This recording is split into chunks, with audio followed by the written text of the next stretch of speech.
दोस्तों, आपका स्वागत है आपके चैनल जिसका नाम है भारत की कहानियाँ। आज हम आपको एक कहानी सुनाने जा रहे हैं जिसका नाम है मूंग राम के अजीब सपने। अगर आप हमारे चैनल पर नए हैं तो पहले चैनल को सब्सक्राइब कीजिए, वीडियो को लाइक कीजिए, शेयर कीजिए और कमेंट करके ज़रूर बताना ये कहानी आपको कैसी लगी। तो आज की कहानी स्टार्ट करते हैं। हकीकत के दामन से छुट के तो देखो जनाब, जिंदगी हसीन से भी ज्यादा हसीन लगती है। कुछ इसी तो लाइन में जिंदगी का फलसफा दिखता है। हम अपने हालातों को कैसे बदले, वो हमें खुशी दे पाए। क्या करें कि ये हालात बस यूं ही बदल जाए। इन्हीं सभी बातों में अपनी जिंदगी गुजर जाती है, पर उचित समय पे आगे ना बढ़ने से बस बेचारे होके रह जाने के अलावा और कुछ नहीं बचा रह जाता। कुछ ऐसी ही थी मूंगराम की हालत। हालत तो कुछ ठीक नहीं थी, पर बेचारा चाह के भी किसी ना किसी कारण से पीछे रह जाता था। अब आप पूछेंगे कि इसकी वजह क्या थी। तो जनाब, जब इंसान किसी नकल अकल के बिना करे तो क्या हो। भाई साहब, लापता होना कोई बुरी बात नहीं, पर लापता होके अपने गंतव्य के बारे में भूल जाना एक ही ऐसी स्थिति है जहां कोई अपनी भाई साहब, लापता होना कोई बुरी बात नहीं, पर लापता होके अपने ही बारे में भूल जाना ये एक ऐसी स्थिति है जहां कोई आपकी सहायता नहीं कर सकता। क्योंकि उद्देश्यहीन होना अपने आप के लिए गुनाह सा है। बहरलाल, मूंग राम एक दिन दोपहर के खाने के बाद सो गया। हाँ, ये बात और है कि खाना खाने के साथ एक परेशान बाप के चिंता भरी बातें मूंग राम को मिली थी। सो वो किसी तरह अपना खाना खत्म कर उठता है और सीधे अपने रूम में जाकर सो जाता है और अपने सपनों की उस दुनिया में चला जाता है जहां उसका नाम बड़े अदब से लिया जाता है, जहां उसके पास वो सब है जो उसे हकीकत में नहीं मिला है, या फिर उसको चाह कर भी पाने की ऐसी जगह जहां परियों के किरदार भी हैं, दोस्त वफादार भी हैं और परिवार दिलदार भी है। मूंग वहां का एक बादशाह है।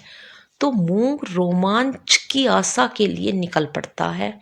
अपने सपनों की दुनिया में चलते चलते रास्ते में उसे कुछ लोग मिलते हैं जिनसे उसकी मुलाकात होती है और मुलाकात दोस्ती में बदल जाती है और दोनों अपनी एक जैसी यात्रा में निकल पड़ते हैं। संग चलते रहे यात्री का नाम शक्ति रहता है। तो चलते चलते शक्ति मूंग को बताता है कि उसके पास एक नायाब मणि तक पहुंचने का, जो किसी को कुछ भी इच्छा पूरी करने का वरदान देती है। मूंग सोचता है कि क्या बात है, ऐसी ही किसी रोमांच की तलाश में था। तो दोनों रास्ते की ओर आगे चल पड़ते हैं।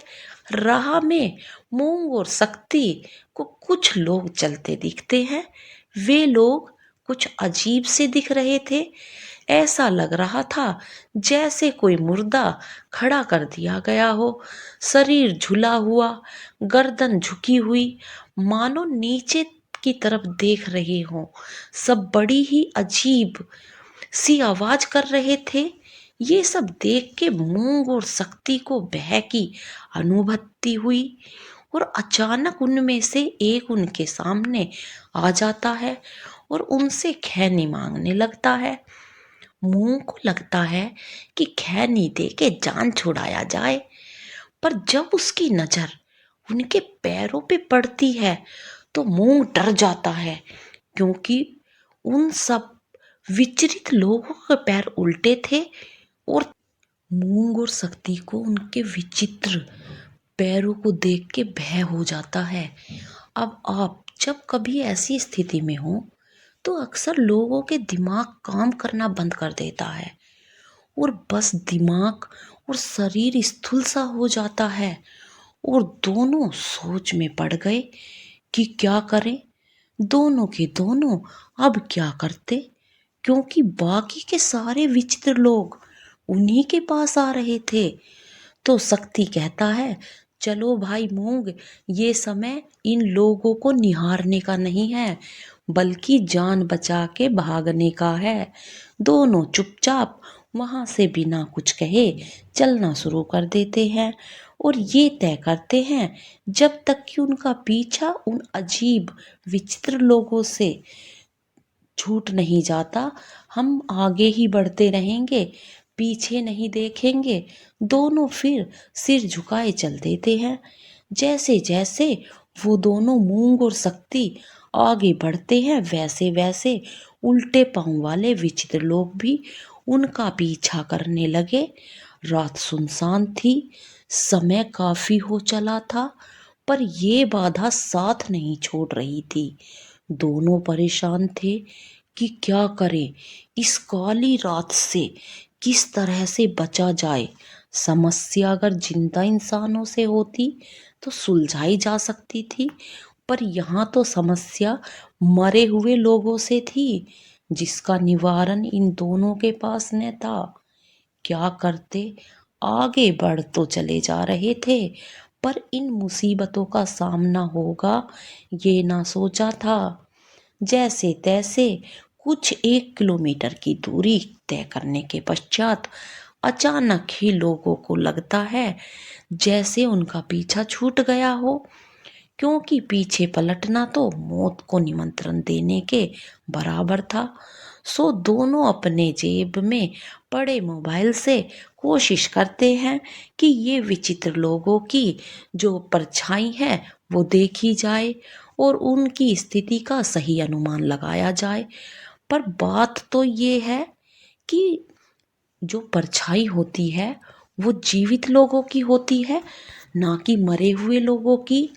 असल में ये विचित्र लोग और कोई नहीं, राह की दुर्घटनाओं में मरे अकाल मृत्यु पाए आत्माएं थी, जो अब भूत बन गए थे और अपना समय पूरा होने का इंतजार था।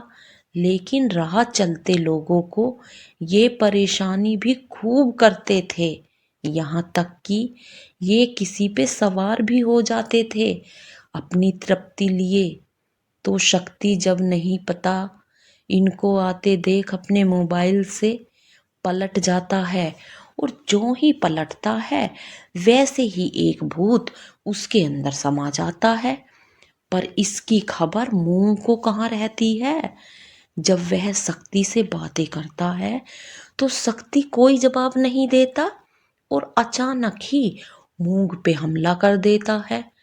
मूंग समझ जाता है कि ये काम उन्हीं भूतों में से एक का है जो शक्ति के अंदर समाया हुआ है।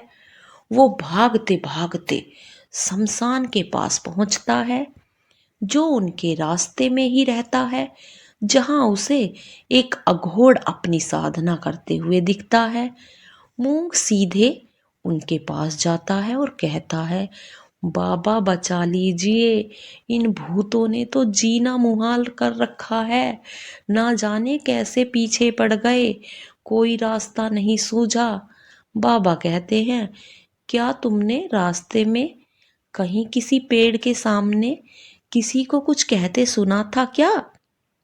मूंग बोलता है, हाँ बाबा, सुना तो था, पर वो तो बोल रहा था कि रात के अंधेरे में इस पथ से ना जाना, गुमनामों का बसेरा गई है। यहाँ शाम ढलते यह परिंदा भी पर नहीं मारता, पर हमने उस पे ध्यान नहीं दिया। बाबा बोलते हैं, तुम आजकल के लड़के किसी की बातों को नहीं सुनते। वो इतनी बातें बताने वाला और कोई नहीं, एक पुण्य आत्मा थी, जिनकी मृत्यु उन्हीं भूतों की वजह से हुई थी, और जो हर राहगीर को आने वाली परेशानी से आग्रह करती थी। मूंग, बाबा बचा लीजिए, मेरे एक दोस्त के अंदर एक ने अपना घर बना रखा है, कुछ समझ नहीं आ रहा, हमको क्या करें, बाबा मार्गदर्शन करें। बाबा कहते हैं कि इन भूतों से बचना है तो अपने आत्मा को शुद्ध करना होगा और खुद को भगवान के हाथों सौंपना होगा। ये बातें तो शुरू में मूंग की समझ में नहीं आई। वह 2 बार पूछता है, बाबा कुछ समझ नहीं आया, समझाइए जरा। फिर बाबा बोलते हैं कि तुम्हें अपने डर पे काबू पाना होगा और आत्मशक्ति ही तुम्हें बचा सकती है। इतना कहते ही बाबा अंतर्धान हो जाते हैं। ये देख मूंग सोच में पड़ जाता है और उस शमशान से निकल पड़ता है। रास्ते में चलते चलते मूंग के दिमाग में एक बातें घूम रही थी कि ना जाने कहाँ से ये आफत गले पड़ गई। और उसे बुरा इस वजह से लग रहा था कि शक्ति भी उन भूतों के कब्जे में आ गया था। तभी उसके सामने शक्ति और भूतों की टोली आ जाती है। अब क्या करे, मूंग को फिर बाबा की कही बातों पे ध्यान आता है और पास के एक मंदिर की तरफ भागता है और बाकी के भूत भी उसका पीछा करने लगते हैं। आगे आगे मूंग, पीछे पीछे भूतों की टोली। जब शक्ति उसे पकड़ लेता है और उसे उठा के फेंक देता है, मूंग बेचारा दूर जाके गिरता है। जब उसकी आंखें खुली हैं तो खुद को उन भूतों के बीच पाता है। फिर उसे बाबा की कही बात याद आती है और वो वहीं उसी अवस्था में लेटे लेटे भगवान का ध्यान करने लगता है और अपने शरीर पर ध्यान मुद्रा में खुद को ईश्वर को सौंप देता है। उसे अचानक ही एक रोशनी की अनुभूति होती है और बड़े ही डरे सहमे से मूंग अपने सपने से उठ जाता है। पसीने से सना हुआ, मुख पे डर का भाव, जैसे सारी घटना असलियत में हो रही हो। फिर उसके घर का दरवाजा खटखटाया जाता है किसी अजीब के द्वारा। जब वह खोलता है तो देखता है कौन, वही शक्ति को उसके सपने में जो था, मुस्कुराता हुआ। और मूंग राम वहीं वापस बेहोश हो जाता है हमेशा के लिए। तो आज की कहानी यहीं पर ख़त्म होती है दोस्तों। कमेंट करके बताना आपको ये कैसी लगी। अपना सपोर्ट बनाए रखना। धन्यवाद दोस्तों।